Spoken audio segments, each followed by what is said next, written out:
한 발짝만 더 다가오면 다 태울 거야. 그때였습니다. 제 뒤에서 발소리가 들렸죠.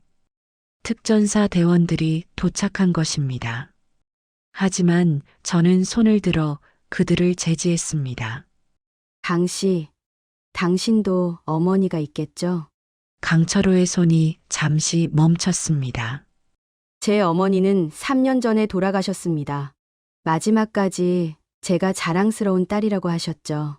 당신 어머니는 지금 당신을 어떻게 생각하실까요? 닥쳐! 당신이 뭘 안다고! 압니다. 당신도 한때는 꿈이 있는 청년이었겠죠. 하지만 잘못된 길로 들어섰고, 이제는 빠져나올 수 없다고 생각하는 겁니다. 하지만 아직 늦지 않았어요. 거짓말하지 마. 이미 다 끝났어. 먼저 구독과 좋아요를 눌러주세요. 그래야 저도 이야기할 맛이 납니다. 작년 2월 15일, 저는 어머니 기일을 맞아 3일간의 특별 휴가를 받았습니다. 경기도 이천에 있는 특전사 제3여단 사령부를 떠나 고향 진주로 향하는 KTX 안에서 저는 창밖으로 스쳐 지나가는 겨울 풍경을 바라보며 깊은 생각에 잠겼습니다. 올해로 군 생활 42년째, 21살에 육군사관학교에 입학한 이후 줄곧 군복만 입고 살아온 세월이었죠. 어머니는 제가 준장으로 진급하시는 걸 보지 못하고 3년 전 돌아가셨습니다. 폐암 말기 판정을 받고도 끝까지 저에게 알리지 않으셨죠. 마지막 순간까지도 군인 딸이 임무에 충실하길 바라셨던 어머니. 그런 어머니의 기일을 맞아 고향을 찾는 발걸음은 언제나 무거웠습니다. 진주역에 도착한 것은 오후 2시경이었습니다. 역 광장에서 불어오는 찬바람이 뺨을 스쳤지만 고향의 공기는 여전히 따뜻하게 느껴졌습니다. 저는 검은색 롱코트에 목도리를 두르고 작은 캐리어 하나만 끌고 택시를 탔습니다. 기사님, 북부시장으로 가주세요. 북부시장은 어머니와 함께 자주 갔던 추억의 장소였습니다. 특히 시장 입구에 있는 금순인의 분식은 어머니가 가장 좋아하셨던 곳이었죠. 제가 중학생 때부터 다녔으니 벌써 40년이 넘은 단골집이었습니다. 택시가 북부시장 입구에 도착했을 때 저는 잠시 숨을 고르며 주변을 둘러봤습니다. 예전과 달리 많이 낡고 쇠락한 모습이었습니다. 대형마트들이 들어서면서 재래시장은 점점 활기를 잃어가고 있었죠. 그래도 시장 특유의 정겨운 소음과 사람 냄새는 여전했습니다. 금순인의 분식집은 그대로였습니다. 낡은 간판, 김이 서린 유리창, 그리고 안에서 들려오는 떡볶이 끓는 소리까지. 저는 문을 열고 들어가며 어머니와 함께 왔던 날들을 떠올렸습니다. 어서 오세요. 아이고, 민정이 아니가? 카운터에 계시던 금순 할머니가 저를 알아보셨습니다. 이제 70이 훌쩍 넘으신 할머니는 여전히 정정하셨지만 세월의 흔적이 얼굴 곳곳에 새겨져 있었습니다. 할머니, 오랜만입니다. 잘 지내셨어요? 아이고, 이게 얼마만이고. 엄마 돌아가신 뒤로 처음 아니가? 할머니의 눈가에 눈물이 맺혔습니다. 저도 목이 메어왔지만 애써 미소를 지으며 자리에 앉았습니다. 떡볶이 한 그릇 주세요. 계란은 완숙으로요. 어머니가 좋아하시던 그대로요. 그래, 그래. 금방 해줄게. 할머니가 주방으로 들어가시는데 분식집 문이 거칠게 열렸습니다. 찬바람과 함께 담배 냄새를 풍기는 남자 셋이 들어왔죠. 가죽 점퍼를 입은 그들의 행색만 봐도 뭘 하는 사람들인지 짐작이 갔습니다. 할매, 또 왔어. 이번 달 자릿세 준비됐지? 앞장선 남자가 거만하게 말했습니다. 키가 180은 넘어 보였고 목에는 굵은 금목걸이를 두르고 있었죠. 오른손 손가락마다 반지를 끼고 있는 모습이 우스꽝스러우면서도 위협적이었습니다. 금순 할머니가 떨리는 손으로 앞치마를 만지작거리며 나오셨습니다. 강 사장님, 지난달에도 드렸잖아요. 이번 달은 정말 장사가 안 돼서. 강 사장? 제가 주의 깊게 그를 살펴봤습니다. 나중에 알게 된 사실이지만 그가 바로 진주 북부 일대를 주름잡는 조직 폭력배 강철호였습니다. 나이는 40대 중반쯤 되어 보였고 얼굴에는 깊은 주름과 함께 흉터가 여러 개 있었죠. 할매, 우리가 이 시장을 지켜주는데 고작 그 돈도 못 내? 다른 가게들은 다 잘만 내던데? 강철호가 카운터를 주먹으로 쿵 내리쳤습니다. 진열된 컵라면들이 와르르 떨어졌죠. 그때 뒤따라 들어온 부하 중 하나가 제게 시선을 돌렸습니다. 삐쩍 마른 체구의 송곳니가 유독 튀어나온 남자였죠. 형님, 손님이 있네요. 강철호가 저를 흘깃 쳐다봤습니다. 그의 눈에는 무시와 조롱이 가득했죠. 뭘 봐, 아줌마. 밥 먹었으면 썩 나가. 여기 장사 안 해. 저는 조용히 숟가락을 내려놓았습니다. 42년간의 군 생활 동안 수없이 마주했던 순간이었죠. 불의를 목격했을 때 외면할 것인가 맞설 것인가. 죄송하지만 아직 주문한 음식도 안 나왔는데요. 그리고 이 할머니께서 싫다고 하시는데 왜 강요하시는 겁니까? 제 목소리는 차분했지만 그 안에는 특전사 훈련으로 다져진 단호함이 배어 있었습니다. 강철호의 눈빛이 변했습니다. 조롱에서 분노로. 뭐, 이 아줌마가 지금 나한테 대드는 거야? 그가 성큼성큼 제게 다가왔습니다. 가까이 올수록 술과 담배 냄새가 진동했죠. 저는 자리에서 일어나 그를 정면으로 마주했습니다. 비록 저보다 머리 하나는 더 컸지만 저는 전혀 위축되지 않았습니다. 아줌마, 북부시장이 누구 구역인지 알아? 강철호라고 들어봤어? 들어본 적 없는데요. 그리고 설령 당신이 누구든 선량한 시민을 괴롭힐 권리는 없습니다. 강철호가 허탈하게 웃었습니다.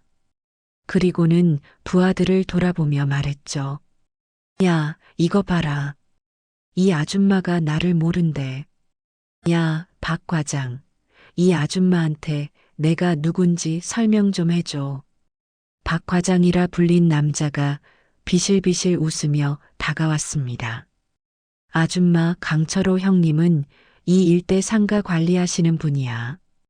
경찰서장이랑도 친분 있고 시청에도 사람 많아. 괜히 건드리면 아줌마만 피곤해져. 저는 고개를 저었습니다.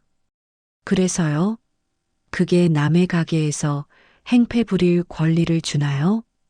강철호의 인내심이 바닥났는지 그가 갑자기 제 어깨를 거칠게 잡았습니다. 이 여자가 끝까지 말을 안 듣네. 여자가 겁도 없이 어디서 까불어. 그 순간 제 몸이 본능적으로 반응했습니다. 오른손으로 그의 손목을 잡고 살짝 비틀면서 동시에 왼발로 그의 무릎 뒤를 가볍게 차는 특전사 기본 제압술이었죠. 으악! 강철호가 한쪽 무릎을 꿇으며 비명을 질렀습니다.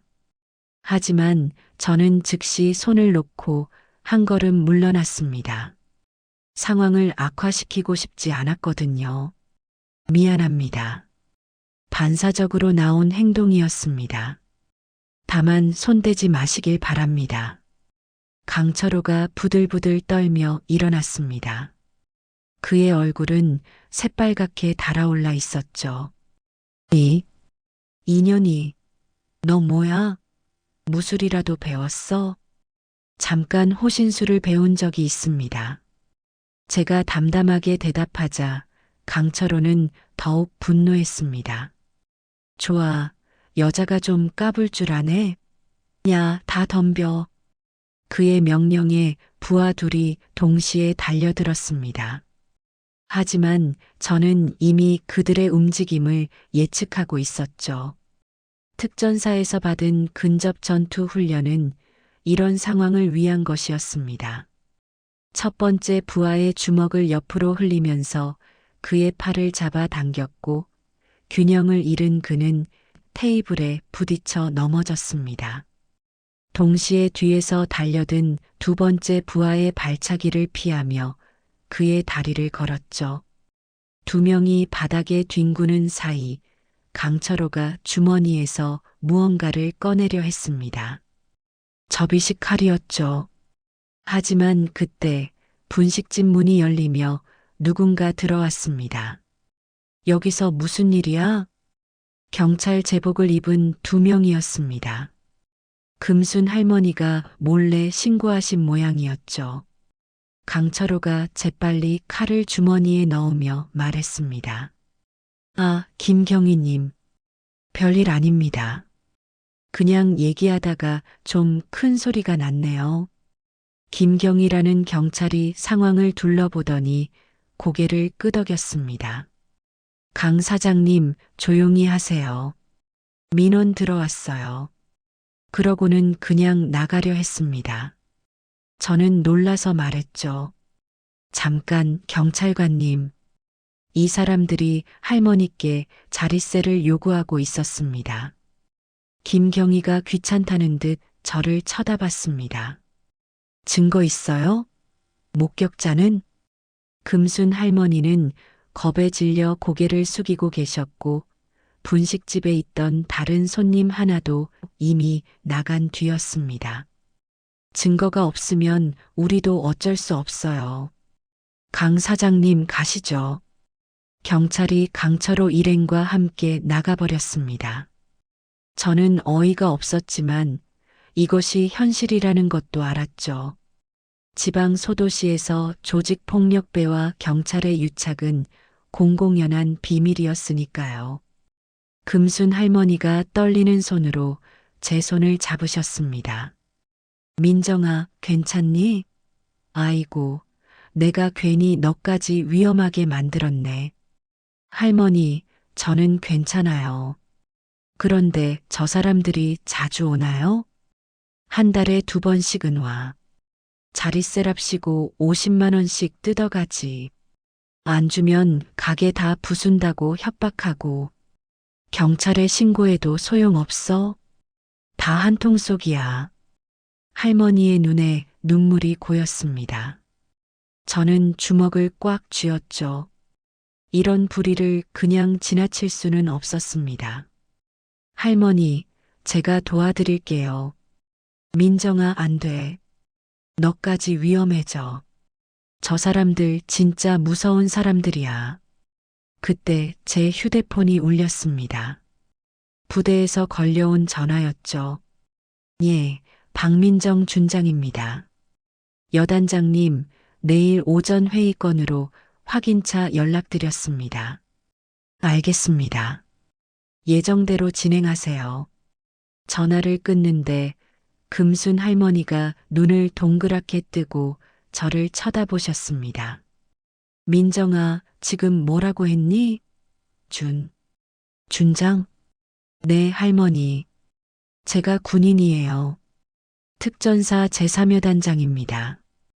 할머니는 입을 다물지 못하셨습니다. 우리 민정이가 장군이 됐다고? 잠시 후 할머니는 제 손을 꼭 잡으며 울음을 터뜨리셨습니다. 내 엄마가 살아계셨으면 얼마나 자랑스러워 하셨을까. 여자 몸으로 별까지 달고 저도 눈시울이 뜨거워졌습니다. 어머니 생각이 났거든요. 그날 저녁 저는 숙소로 돌아와 곰곰이 생각했습니다. 강철호 같은 자들이 선량한 시민들을 괴롭히는 것을 그냥 둘 수는 없었죠. 하지만 섣불리 나서는 것도 현명하지 않았습니다. 저는 부대 정보참모에게 전화를 걸었습니다. 김중령, 진주 지역 조직폭력배 강철호라는 자에 대해 조사 좀 해주게. 알겠습니다, 여단장님. 1시간 후 김중령에게서 보고가 왔습니다. 강철호, 45세, 진주 북부 일대 자릿세 갈취 및 불법 사채업 운영. 전과 오범이지만 매번 증거 불충분이나 합의로 빠져나왔습니다. 지역 경찰과도 유착 관계가 있는 것으로 보입니다. 예상대로였습니다. 하지만 저는 포기하지 않았죠. 내일 제가 다시 그 분식집에 갈 겁니다.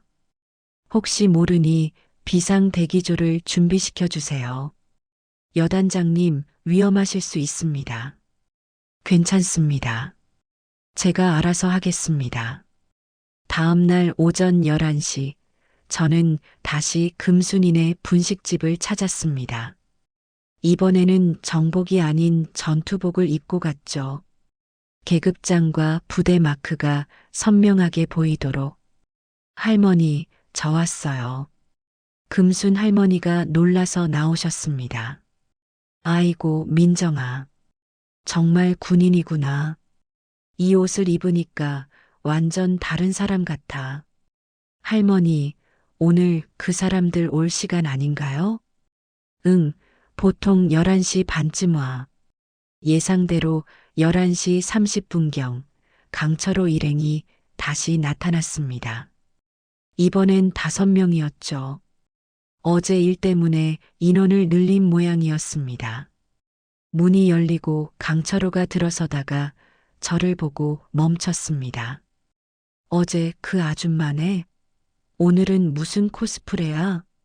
군인 놀이? 저는 천천히 일어서며 정면을 바라봤습니다. 육군 특전사 제3여 단장 준장 박민정입니다. 그리고 신분증을 꺼내 보여줬죠. 강철호의 얼굴이 굳었습니다. 뭐? 진짜 군인이야? 그의 부하 중 하나가 스마트폰으로 재빨리 검색을 했습니다. 형님, 진짜예요. 특전사 제3여 단장 박민정 준장. 사진도 있어요. 강철호의 얼굴이 창백해졌다가 다시 붉어졌습니다. 자존심이 상한 것 같았죠. 그래서 군인이면 다야? 여기는 군대가 아니라 민간이야. 당신이 나를 어쩔 수 있어? 맞습니다. 하지만 제가 목격한 갈취와 협박은 명백한 범죄 행위입니다. 그리고 어제 제게 폭력을 행사하려 한 것은 현역 군인에 대한 폭행 미수죠. 그게 뭐 어때서? 군형법상 상관폭행 미수죄가 적용될 수 있습니다. 민간인이라도 현역 장성에게 폭력을 행사하면 일반 폭행보다 훨씬 무거운 처벌을 받게 되죠. 그건 군대 안에서 얘기 아니야? 아닙니다. 장소와 무관하게 적용됩니다.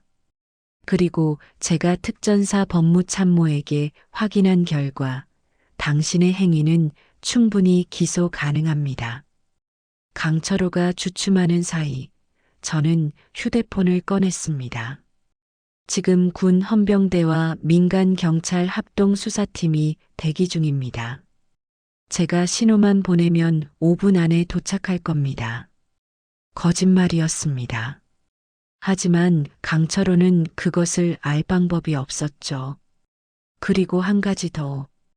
제가 특전사 정보부에 확인한 결과 당신은 병역 기피자더군요. 신체 검사에서 허위 진단서를 제출해 면제받았다고. 강철호의 얼굴이 흑빛이 됐습니다. 그건도 재수사를 요청할 수 있습니다. 병역 기피는 공소시효가 없거든요. 실제로 저는 전날 밤 정보참모를 통해 강철호의 병역 기록을 확인했었습니다. 20년 전 허위 진단서로 병역을 면제받은 사실이 있었죠. 당신이 뭔데 내 과거를 캐고 다녀? 강철호가 목소리를 높였지만 이미 기세는 꺾인 상태였습니다. 공적 데이터베이스에 있는 정보를 확인한 것뿐입니다. 그런데 왜 그리 당황하시나요? 떳떳하다면 문제 없겠죠? 제 말에 강철호는 입을 다물었습니다. 그의 부하들도 불안한 표정으로 서로를 쳐다봤죠. 자, 이제 선택하세요. 지금 당장 이 할머니께 사과하고 그동안 받은 자릿세를 모두 돌려드리고 다시는 이 시장에 얼씬도 하지 않든가 아니면 제가 정식으로 고발 절차를 밟든가. 강철호가 이를 악물었습니다. 증거가 있어? 내가 돈을 받았다는 증거. 저는 미소를 지었습니다. 사실 이 순간을 기다리고 있었거든요. 주머니에서 작은 녹음기를 꺼냈습니다. 어제부터 녹음하고 있었습니다. 당신이 자릿세를 요구하는 것, 할머니를 협박하는 것, 모두 녹음되어 있죠. 사실 군용 장비는 아니었고 제가 개인적으로 준비한 것이었습니다. 하지만 효과는 확실했죠. 그리고 한 가지 더. 제가 휴대폰을 들어보였습니다. 화면에는 영상 하나가 재생되고 있었는데 어제 강철호가 칼을 꺼내려던 장면이었습니다. 어제 CCTV 영상을 확보했습니다. 흉기 소지 및 협박죄로도 충분하겠네요. 물론 CCTV는 없었습니다. 제가 어제 몰래 촬영한 것이었죠. 각도가 애매해서 칼인지 확실하지 않았지만 강철호는 그걸 모르니까요. 강철호의 얼굴이 패배를 인정한 사람처럼 축 처졌습니다. 얼마를 원해? 돈을 원하는 게 아닙니다. 정의를 원할 뿐이죠. 그런 거창한 소리 말고 진짜로 원하는 게 뭐야? 첫째, 이 할머니와 시장 상인들에게 정식으로 사과할 것. 둘째, 그동안 받은 자릿세를 모두 돌려줄 것. 셋째, 다시는 이 일대에 나타나지 말 것. 넷째, 조직을 해체하고 정당한 직업을 가질 것. 말도 안 돼. 그럼 법정에서 뵙시죠. 제가 전화를 걸려는 신용을 하자 강철호가 다급하게 말했습니다. 잠깐만. 시간을 좀 줘. 3일 드리겠습니다. 3일 안에 제 조건을 이행하지 않으면 모든 증거를 검찰에 넘기겠습니다. 강철호는 한참을 고민하다가 고개를 끄덕였습니다. 알았어. 3일 안에 정리하겠어. 그리고는 부하들과 함께 황급히 나갔습니다. 금순 할머니가 믿을 수 없다는 표정으로 저를 바라보셨습니다. 민정아, 정말 저 사람들이 다시 안 올까? 약속은 했지만 믿을 수 있을지는 모르겠네요. 하지만 걱정 마세요. 제가 끝까지 지켜볼게요. 그날 밤 저는 숙소에서 내일 복귀를 준비하고 있었습니다. 작은 원룸 숙소였지만 어머니와의 추억이 담긴 물건들로 가득했죠. 책상 위에는 어머니가 제 육사 졸업식 때 찍으신 사진이 놓여 있었습니다. 그때 어머니는 얼마나 자랑스러워 하셨던지 온 동네방네 자랑을 하고 다니셨다고 들었습니다. 저는 군복을 정리하며 내일 부대 복귀를 준비하고 있었습니다. 어머니 기일 때문에 받은 3일 휴가의 마지막 날이었죠. 창밖으로 보이는 진주의 야경을 바라보며 어머니 생각에 잠겨 있었습니다. 어머니는 제가 육사에 입학했을 때부터 늘 걱정하셨습니다. 여자가 군대에서 버틸 수 있겠냐고, 차별받지는 않겠냐고. 하지만 동시에 누구보다 저를 믿어주셨죠. 제가 소위 임관할 때도, 대위 진급할 때도, 그리고 영관 장교가 되었을 때도 항상 같은 말씀을 하셨습니다. 민정아, 힘들면 언제든 그만둬도 된다. 하지만 내가 선택한 길이라면 엄마는 끝까지 응원할게. 어머니, 제가 오늘 옳은 일을 한 거겠죠? 혼잣말을 하며 어머니 사진을 바라보는데 휴대폰이 울렸습니다. 모르는 번호였죠. 여보세요? 준장님이시죠? 낯선 남자 목소리였습니다. 젊은 목소리였는데 뭔가 다급한 기색이 느껴졌습니다. 누구시죠? 저는 강철호 조직에, 아니, 강철호 밑에서 일했던 사람입니다. 이름은 정우진이라고 합니다. 무슨 일이죠? 준장님께 꼭 말씀드려야 할 게 있어서요. 강철호 형님이, 아니, 강철호가 준장님께 보복할 계획을 세우고 있습니다. 저는 즉시 긴장했습니다. 구체적으로 말해주세요. 내일 준장님이 부대로 복귀하실 때를 노리고 있습니다. 진주역에서 기다렸다가 사고로 위장해서. 알겠습니다. 왜 제게 이런 정보를 주는 거죠? 정우진이라는 청년이 한숨을 쉬었습니다. 저도 원래는 평범한 청년이었습니다. 집안이 어려워서 강철호 밑으로 들어갔는데 어제 준장님이 하신 말씀을 듣고 정신이 번쩍 들었습니다. 이렇게 살면 안 되겠다고요. 그리고 제 어머니도 시장에서 장사하시거든요. 고맙습니다. 덕분에 대비할 수 있겠네요. 준장님 조심하세요. 강철호는 진짜 위험한 사람입니다. 군인이든 뭐든 가리지 않아요. 전화를 끊고 저는 곰곰이 생각했습니다. 혼자서 대응하기엔 위험할 수 있었죠. 저는 즉시 부대에 연락했습니다. 김중령, 내일 진주역으로 호송팀을 보내주게. 비공식적으로. 무슨 일이 있으신가요, 여단장님? 작은 문제가 있을 것 같네. 특전사 요원 3명이면 충분할 것 같군. 알겠습니다. 새벽에 출발하도록 하겠습니다. 다음 날 아침 8시, 저는 진주역에 도착했습니다. 평상복 차림이었지만 가방 안에는 군 신분증과 몇 가지 호신 장비를 넣어두었죠.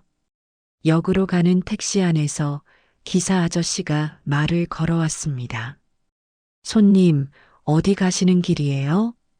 서울까지 갑니다. 아이고, 먼 길 가시네. 군인이신가 봐요? 아까 가방에 군복이 보이던데. 네, 휴가 복귀 중입니다. 기사 아저씨가 백미러로 저를 흘끔 쳐다봤습니다. 요즘은 여자들도 군대 가는구먼. 우리 딸도 군대 가고 싶다는데 반대했거든. 너무 힘들 것 같아서. 저는 미소를 지었습니다. 힘든 건 맞습니다. 하지만 그만큼 보람도 있어요. 누군가를 지킨다는 건 특별한 일이니까요. 택시가 역 앞에 도착했을 때 저는 이상한 기운을 느꼈습니다. 42년간의 군 생활이 만들어낸 본능이었죠. 역 광장은 평소처럼 붐볐습니다. 출근하는 사람들, 여행객들, 그리고 택시를 기다리는 사람들로 가득했죠. 하지만 제 눈에는 수상한 움직임들이 포착됐습니다. 역 입구 오른쪽에 서 있는 검은 점퍼의 남자, 왼쪽 벤치에 앉아 신문을 보는 척하는 또 다른 남자, 그리고 주차장 쪽에 서성이는 2명. 모두 강철호의 부하들이었습니다. 그리고 역 건물 그늘 아래 강철호가 서 있었습니다. 그의 표정은 어제와 달랐죠. 더 이상 당황하거나 두려워하는 기색이 없었습니다. 차갑고 단호한 결의가 그의 눈에 가득했습니다. 저는 태연하게 역사 안으로 들어갔습니다. 그들이 따라오는 것을 느낄 수 있었죠. 대합실을 지나 플랫폼으로 향하는 통로에서 드디어 강철호가 제 앞을 가로막았습니다. 준장님, 잠깐 얘기 좀 하시죠. 무슨 일이죠, 강 씨? 어제 약속 취소하고 싶은데요. 그건 당신 마음대로 할 수 없는 일입니다. 강철호가 코트 안쪽에 손을 넣었습니다. 무기를 꺼내려는 동작이었죠. 바로 그때였습니다. 여단장님, 뒤에서 익숙한 목소리가 들렸습니다. 특전사 전투복을 입은 3명의 건장한 청년들이 빠른 걸음으로 다가왔죠. 제가 부른 호송팀이었습니다. 최 대위 정시에 왔군. 최 대위가 경례를 했습니다. 그의 눈은 이미 주변 상황을 파악하고 있었죠. 여단장님, 호송 임무 수행하러 왔습니다. 강철호의 얼굴이 굳었습니다. 그의 부하들도 당황한 기색이 역력했죠. 특전사 마크가 선명한 전투복을 입은 3명의 요원들. 그들의 존재감은 압도적이었습니다. 강 씨, 무슨 할 말이 있었나요? 강철호가 천천히 코트에서 손을 뺐습니다. 아니, 아무것도 아닙니다. 그럼 약속대로 3일 안에 처리하시기 바랍니다. 안 그러면 아시죠? 강철호는 이를 악물고 돌아섰습니다.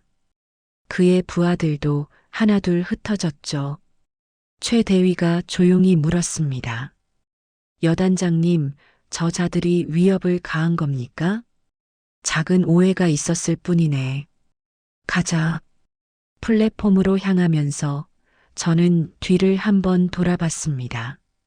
강철호가 멀리서 저를 노려보고 있었죠.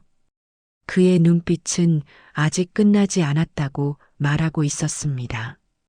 부대로 복귀한 지 일주일이 지났습니다. 강철호는 약속을 지키지 않았죠. 3일이 지나도 아무런 연락이 없었습니다. 사실 예상했던 일이었습니다. 그런 자들이 쉽게 물러설 리 없으니까요. 저는 부대 사무실에서 보고서를 작성하고 있었습니다. 강철호 조직의 범죄 행위를 상세히 기록한 고발장이었죠. 42년간 군에서 작성한 수많은 보고서 중에서도 이번 것은 특별했습니다. 군인으로서가 아니라 한 시민으로서 쓰는 고발장이었으니까요. 여단장님, 차 한 잔 드시죠. 부관이 따뜻한 차를 가져다 주었습니다. 젊은 소령이었는데 저를 무척 존경하는 눈빛으로 바라보곤 했죠. 고맙네. 김소령, 자네 고향이 어디였지? 전라도 광주입니다. 거기도 재래시장이 많이 있나? 네, 저희 어머니도 양동시장에서 반찬 가게를 하십니다. 그래, 힘드시겠네. 김소령이 쓴웃음을 지었습니다. 네, 요즘은 대형마트 때문에 장사가 잘 안 되신다고 하시더라고요. 게다가 가끔 이상한 사람들이 와서 자릿세를 요구한다고. 저는 고개를 끄덕였습니다. 전국 어디나 비슷한 문제가 있는 것 같았습니다. 저는 약속대로 행동하기로 했습니다. 모든 증거 자료를 정리해서 진주지검에 고발장을 제출했죠. 동시에 국방부 법무실에도 보고서를 올렸습니다. 그런데 의외의 일이 벌어졌습니다.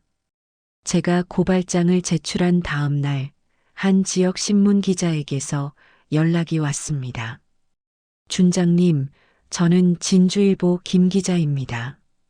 강철호 조직에 대해 취재하고 있는데 인터뷰 좀 할 수 있을까요? 어떻게 제 연락처를? 정우진 씨가 알려줬습니다. 그가 저희 신문사에 제보를 했거든요. 강철호 조직의 모든 비리를 폭로하겠다고요. 정우진. 저에게 정보를 준 그 청년이었죠.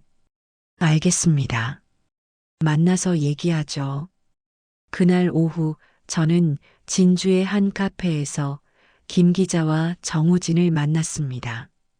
정우진은 20대 후반의 청년이었는데 눈빛이 맑고 단정했습니다. 준장님, 다시 뵙게 되어 영광입니다. 정우진 씨, 정말 모든 것을 폭로할 건가요? 위험할 수 있습니다. 정우진이 단호하게 고개를 끄덕였습니다. 이미 결심했습니다. 제가 2년 동안 강철호 밑에서 일하면서 본 것, 들은 것 모두 증언하겠습니다. 장부도 가지고 있습니다. 그가 가방에서 두꺼운 파일을 꺼냈습니다.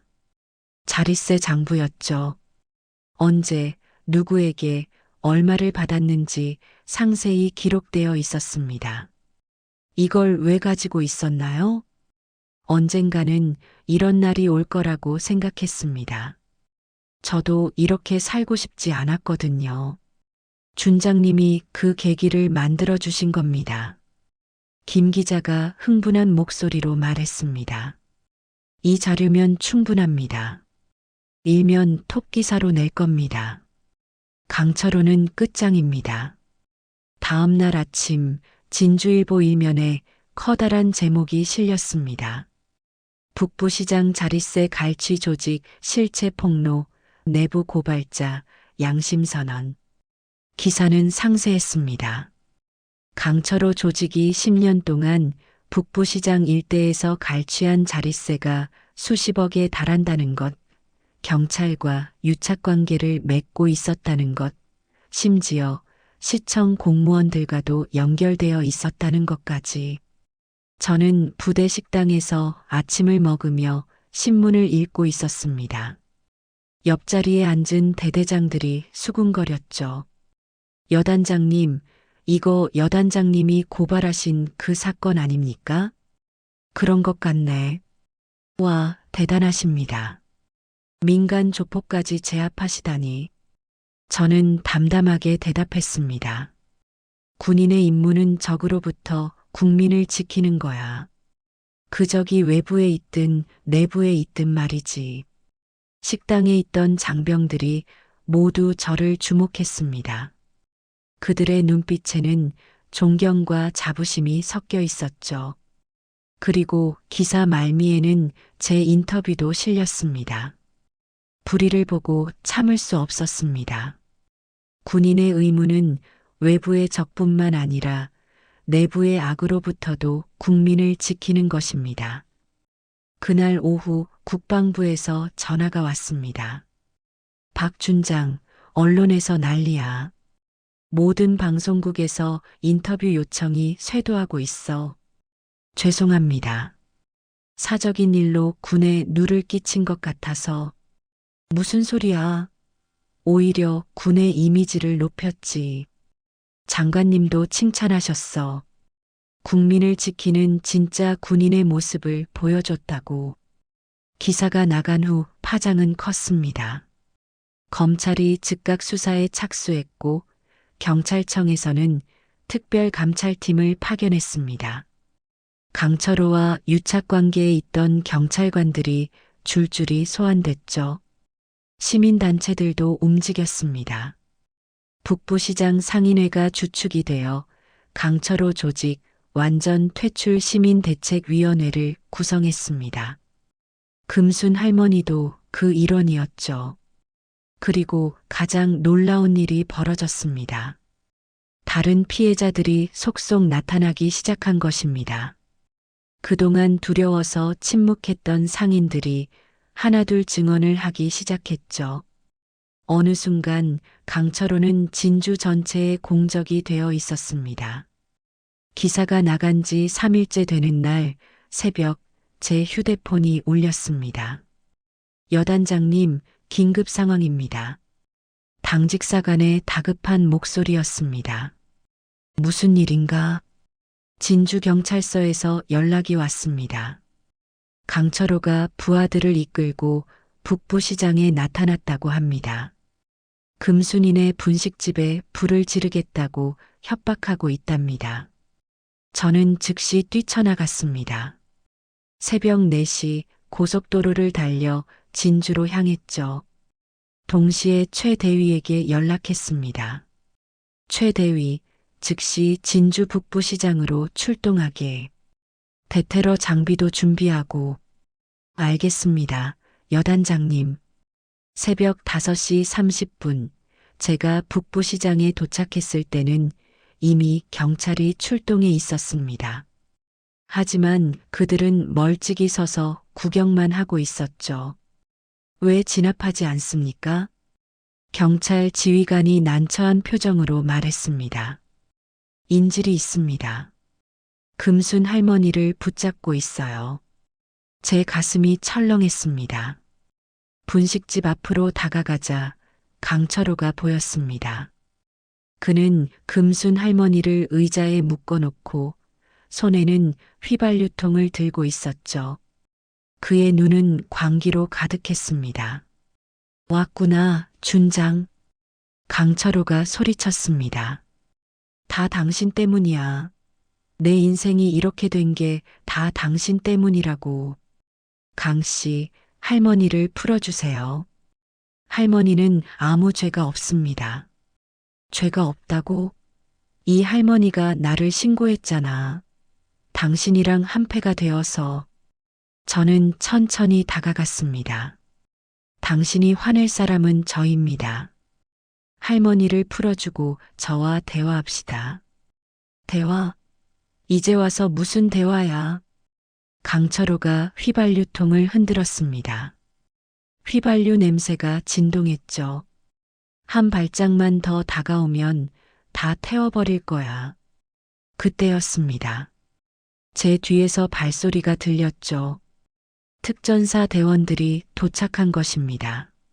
하지만 저는 손을 들어 그들을 제지했습니다. 강씨, 당신도 어머니가 있겠죠? 강철호의 손이 잠시 멈췄습니다. 제 어머니는 3년 전에 돌아가셨습니다. 마지막까지 제가 자랑스러운 딸이라고 하셨죠. 당신 어머니는 지금 당신을 어떻게 생각하실까요? 닥쳐. 당신이 뭘 안다고. 압니다. 당신도 한때는 꿈이 있는 청년이었겠죠. 하지만 잘못된 길로 들어섰고 이제는 빠져나올 수 없다고 생각하는 겁니다. 하지만 아직 늦지 않았어요. 거짓말하지 마.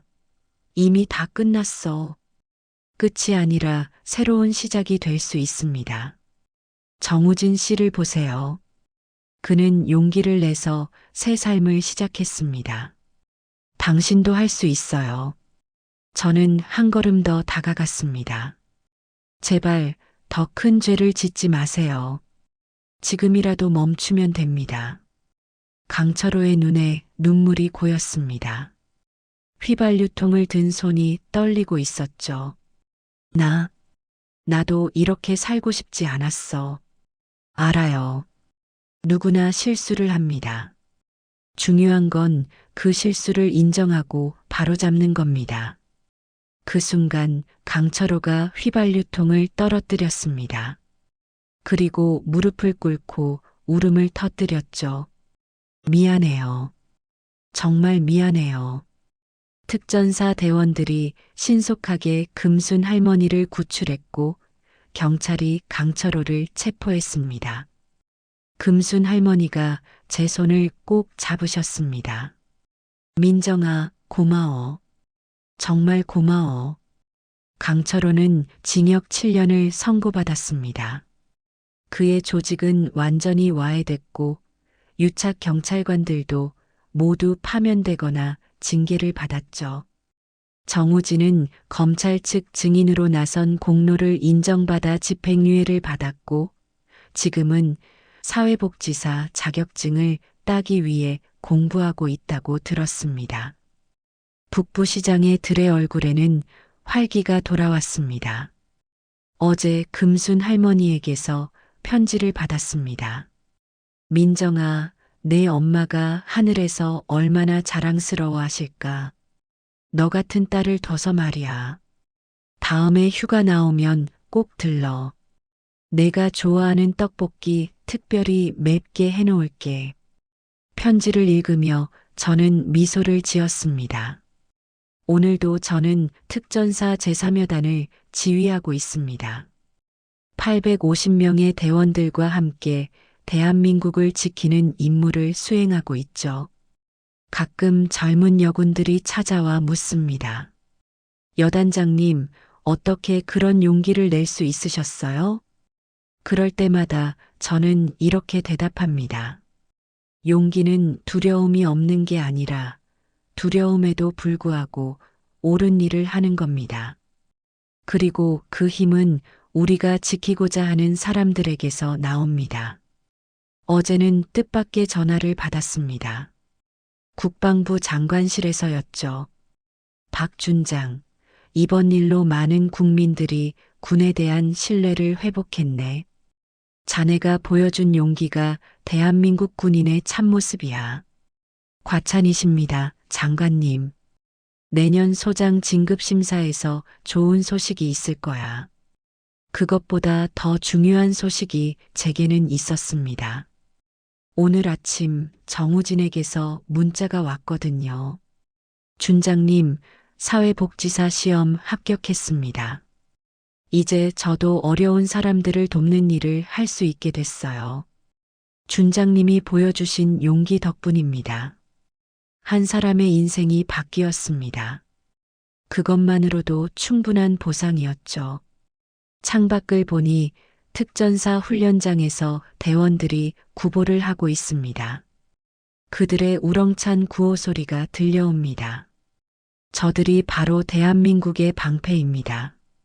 그리고 저는 그 방패를 이끄는 사람이죠. 진정한 힘은 약자를 억압하는 데 쓰는 것이 아니라 약자를 지키는 데 쓰는 것입니다. 그것이 군인의 명예이고 인간의 도리입니다. 별 하나의 무게가 이렇게 무거운 줄 이제야 알게 되었습니다. 하지만 그 무게가 있기에 더 많은 사람들을 지킬 수 있다는 것도 알게 되었습니다. 북부시장의 평화로운 아침, 금순 할머니의 편지, 정우진의 새 출발, 그리고 제 어깨 위에 별 하나. 이 모든 것이 연결되어 있습니다. 정의는 거창한 것이 아닙니다. 불의를 보았을 때 외면하지 않는 것, 약자의 편에 서는 것, 그리고 끝까지 포기하지 않는 것. 그것이 제가 42년간 군복을 입으며 배운 진리입니다.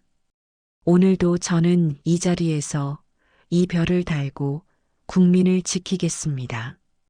이 영상이 시원하셨다면 좋아요와 구독 알림 설정 부탁드립니다. 댓글도 많이 남겨주세요. 그래야 다음 영상도 빠르게 준비가 됩니다.